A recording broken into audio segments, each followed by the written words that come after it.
কি রে ভাই, তুই গ্যাস সিলিন্ডার নিয়ে কোথায় যাবি? আর বলিস না, গ্যাস তো পাওয়াই যাচ্ছে না, তাই রাস্তায় একটা পড়েছিল, ওটাই তুলে নিয়ে চলে যাচ্ছি। হ্যাঁ রে, পাওয়াই যাচ্ছে না, আমি তো খুঁজতে বেরিয়েছি, শুধু গাছপালাই দেখতে পাচ্ছি, গ্যাস সিলিন্ডারে আর দেখা নাই। আরে গ্যাস পাওয়া যায়নি বলে আমার বউকে বলছে ডিভোর্স দিয়ে চলে যেতে, খাওয়াতে পারবো না। কি খাওয়াবো বল, গ্যাস পাওয়াই যাচ্ছে না, রান্না হবে কিসে? হ্যাঁ, তোর বউ আছে বলে তুই বলছো, আমার নেই বলে আমি আর বলিনি। আমার মাকে কি ওরকম করে বলা যায়? কোথা থেকে ওটা তুলে আনছু রে, আমাকে একটু বল না, আমি একটু যাই। ওই জঙ্গলের পাশে পড়েছিল, ওটাই তুলে নিয়ে চলে যাচ্ছি।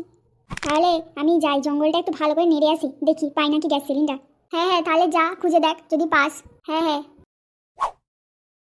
ভাগ্যিস লোকগুলার গাড়ি থেকে এই সিলিন্ডারটা পড়েছে, না হলে তো খেতেই পেতাম না। বউটিকে তো ডিভোর্স দিয়ে দিছি, কিন্তু আমি খাবো কি? এইবার বাড়ির দিকে তাড়াতাড়ি পালিয়ে যাই, যদি গাড়ি নিয়ে খুঁজতে আসে তাহলে আমার ভাগ্যে দুঃখ আছে। আমরা যে এই গ্যাস টেস নিয়ে দূরে চলে যাচ্ছি, এতে কোনো সমস্যা হবে না তো?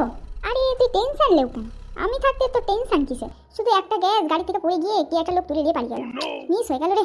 আমরা বাইরে গিয়ে এই গ্যাসগুলো বেশি দামে বিক্রি করব, আর যেই লোকটা তুলে নিয়ে গেছে ওকে খুঁজতে হবে। দাঁড়া, কোথাও একটা জঙ্গলে গাড়িটা দাঁড় করে দিয়ে ওকে খুঁজে ওর গ্যাস সিলিন্ডারটা নিয়ে তবে আমরা বাইরের দিকে রওনা দেবো।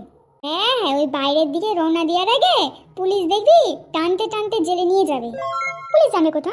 তুই যে বলছিস পুলিশগুলো তো রাস্তায় দাঁড়িয়ে থাকে, তারা তো চেক করে গাড়ি, তখন এই সিলিন্ডার আর তুই আর আমি কোথায় ঢুকবো?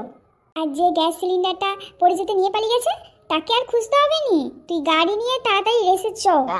ভাই, সামনে তো মনে হয় একটা পুলিশ দাঁড়িয়ে আছে, দাঁড়া এই পুলিশের কাছে একটু রেসে গাড়িটা চালাই।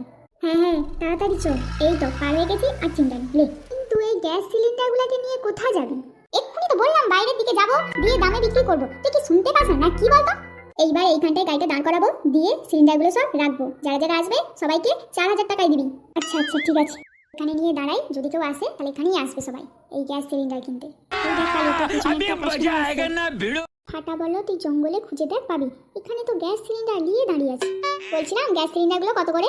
ওই একটা একটা 4,000 টাকা দাম। বাবা এত দাম, একটু কমে হবে? আমার মা রান্না করবে, গ্যাস নিয়ে গেলে তবেই রান্না করতে পারবে গো, একটু কমে হবে? গ্যাস সিলিন্ডার পাওয়াই যাচ্ছে না, তোমার ভাগ্যি ভালো আমরা নিয়ে দাঁড়িয়ে আছি বিক্রি করার জন্য। আচ্ছা ঠিক আছে তাহলে দাও।